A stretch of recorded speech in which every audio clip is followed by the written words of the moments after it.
So Drake is back with his brand new single, What Did I Miss, from his brand new album, Iceman. It's coming very soon, and it got the internet divided. Now, this song dropped on July 4th unexpectedly, and it also coincided with a live stream that Drake did where, he was just riding around the city of Toronto in a truck that was labeled Iceman.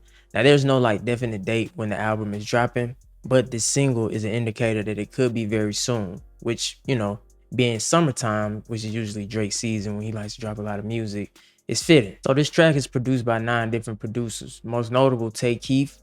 Maybe he added some of the drums in there, maybe the 808. But yes, there are 9 producers on this song. And for those that, the ghostwriter allegations against Drake, he is credited as the only writer. So I did check that. But after the battle that he had with Kendrick Lamar, this song feels like a return to form for Drake. More of what you already know. It's nothing new that you probably haven't heard. But if you are a core Drake fan, this is exactly what you've been waiting to hear. When you have a chorus like, I don't give a fuck if you love me, I don't give a fuck if you like me, asking me how did it feel, can't say that it surprised me.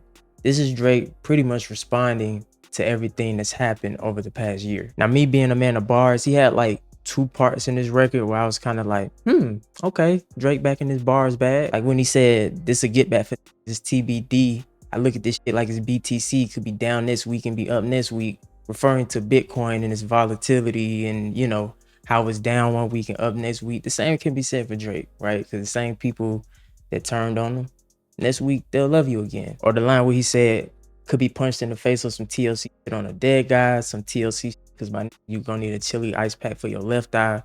Just some more clever wordplay, stuff that you're used to from Drake.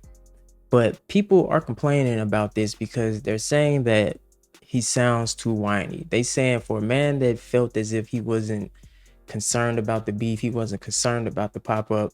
He even had people like Lil Yachty come out in his defense and said, Drake's not worried about this battle. He's moved on from it. This sounds like it's stung. Now, you watch any of the videos that I put out in the past where I'm detailing the beef between him and Kendrick Lamar. I told y'all that beef scarred him. That beef hurt his ego terribly because Drake himself, I'm sure, never saw him being in a position where he has to defend himself like this. And also, he seems surprised that he has so many fake friends in the industry. Now, Drake is no stranger to fake friends. How many songs does he have detailing the relationships that he has with these so-called friends?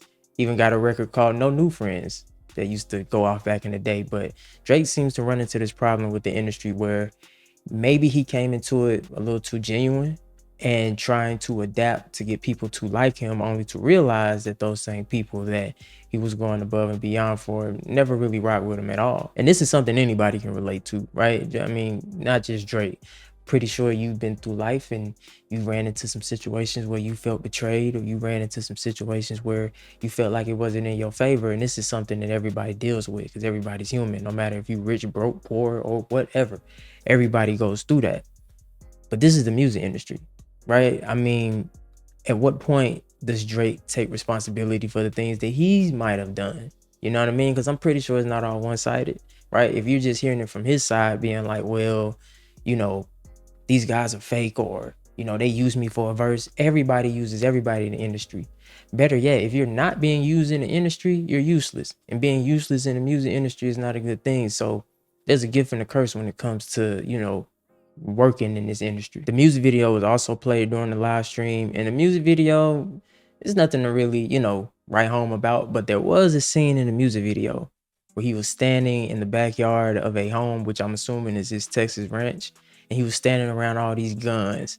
Now, people online took that as, oh, Drake trying to be tough, this and that. And granted, I do think he is trying to send a message saying that he is ready for war if he has to go to war naturally. But that scene was inspired by an artist named Gabrielle Galimberti. You see, and this is all art, so it's subjective and can be left up to interpretation. But overall, I like the record. Do I think it's finna come out and just shatter things? Do I think it's one of them ones? Nah, it kind of reminds me of Trophies and that other record that he had, What's Next. It's a good Drake record. Is it a great Drake record? No. But for his fans, it's definitely going to satisfy him. Now, he was taking shots at a lot of people in this record. I'm pretty sure there were things in there that could be said about Kendrick when he's saying, I'm watching these people stand next to people at the pop out who say that they love me or whatever. But most notable was LeBron James. Now, I don't know why we have this Drake and LeBron beef going on, but Drake seemed to be really, really hurt by that. I mean, naturally, you would be hurt too if you got your friend tatted on your arm, right? He has LeBron James tatted, or I don't know if he got it removed yet, but yes, he did have a tattoo of LeBron James in his arm. So maybe he looked at the relationship between LeBron like family, and that really, really scarred him. But at the end of the day, man, it's the industry, right? And people are able to like what they like, listen to whatever music they want to listen to. And right now we have this time in the industry where everybody's picking sides. You know what I mean? Everybody's either like you rocking with Drake or you're not. And you know, it's a funny thing when that's leaking over into the sports like era, right? Because LeBron James, he don't make music. LeBron James can't respond with no diss to Drake. What he gonna do out there? He gonna like next season he gonna do a special dunk to like reply to Drake. I don't know. Drake and LeBron, they're in two different fields. So I don't even understand why he's going back and forth. But again, that was his friend and he felt hurt and betrayed. And that's another thing that a lot of people are taking issue with, because they like, he sounds so hurt on this record, right? He still sounds hurt. And yeah, he lost on the main stage and he got called the P word in front of the world. and, and Kendrick is still on tour performing this record. Also, in the middle of a litigation, like he's suing the record label. And a lot of people are confused too. They're like, well, how is he suing the record label but still putting out music? Again, ladies and gentlemen, this is a business. Get your feelings out of it. Universal is here to make money. And I think the record, when he dropped it, I think it had like 2.61 million views in the first day between Apple Music and Spotify. So the label gonna eat regardless, right? But like I said, it's funny how these things play out, man, because you have the entertainment aspect of it, right? You have the hip hop aspect of it, and then you got this whole legal behind the scenes political aspect of it. And it's just kind of weird right now, especially with everything that's going on in the courts. But we'll just have to see where this go from here. I like to see him back out here working though, right? He ain't running, tucking his tail, even though he does still sound hurt.